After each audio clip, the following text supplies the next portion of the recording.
Have a few minutes to talk? Very well. I had been recording a message for Kolyat. How are things going with him?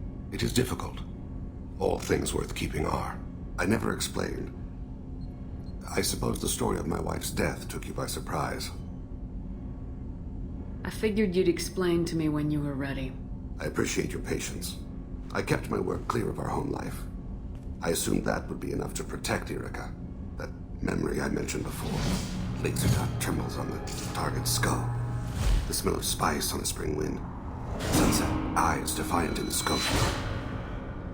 That was Erica. That was how I met her. She saw my targeting laser as she walked by and threw herself in the way.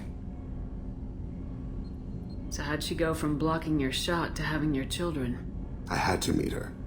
The memory possessed and endowed me. I fell on my knees before her, begged her pardon. She introduced me to the world beyond my work. Eventually, she forgave me. Later, she loved me. I guess she impressed you. She woke me up. Her body trembles, not fear. Indignation. Her mouth moves. How dare you?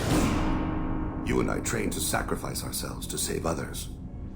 How often does a civilian step in the way of a bullet to protect someone they've never met? I thought she was the goddess Hirashu.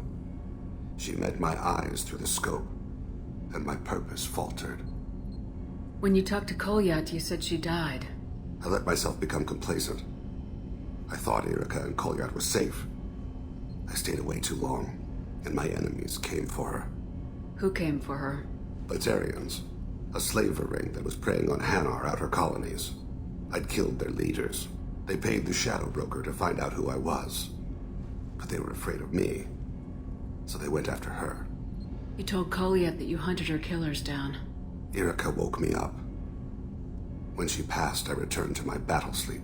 My body hunted her killers, murdered them. I was taught to grant death quickly, cleanly, to minimize suffering. I let them linger. You were operating on instinct. By your own rules, you can't blame yourself. But I made the choice to hunt them. They're the only lives I've ever taken of my own choice. The only deaths on my own conscience.